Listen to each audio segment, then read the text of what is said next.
જૂનાગઢમાંથી સમાચાર સામે આવ્યા છે। જૂનાગઢ કૃષિ યુનિવર્સિટી ખાતે વર્ષા વિજ્ઞાન મંડળ અને યુનિવર્સિટીના સંયુક્ત ઉપક્રમમાં 32મો વર્ષા વિજ્ઞાન પરિસંવાદ 2026 યોજાયો હતો। પરિસંવાદમાં આગામી ચોમાસું બહાર આની રહેવાની આગાહી કરવામાં આવી હતી। સાથે જ જૂન માસના બીજા અથવા ત્રીજા અઠવાડિયામાં ચોમાસાની શરૂઆત થવાનું અનુમાન વ્યક્ત કરાયું હતું। जुलाईना मध्यમાં ઓગસ્ટની શરૂઆતમાં અતિવૃષ્ટિની શક્યતા તેમજ ઓક્ટોબરના પ્રથમ પખવાડિયામાં ચોમાસું વિદાય લેવાની શક્યતા દર્શાવવામાં આવી હતી। પરિસંવાદમાં 50 જેટલા આગાહીકારોએ પોતાના પૂર્વાનુમાન રજૂ કર્યા હતા। ખેતીમાં વરસાદની આગાહી ખેડૂતોને પાક આયોજન અને પિયત વ્યવસ્થામાં ઉપયોગી બને તેવો આશય વ્યક્ત કરવામાં આવ્યો હતો। કાર્યક્રમમાં કૃષિ વૈજ્ઞાનિકો, આગાહીકારો અને મોટી સંખ્યામાં ખેડૂતો ઉપસ્થિત રહ્યા હતા।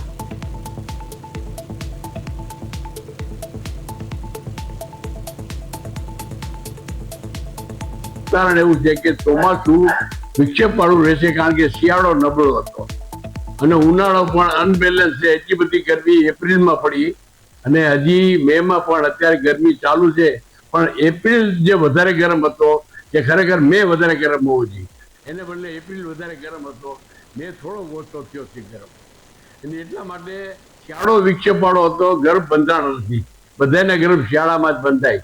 એટલે એ ગર્ભ વરસાદના ગર્ભ પણ શિયાળામાં બંધાય કાર્તક માસ, તો એ ગર્ભ બંધાણા નથી, તો ઓછા બંધાણા છે અને બધી જગ્યાએ ચોમાસું સરખું જ રહેશે।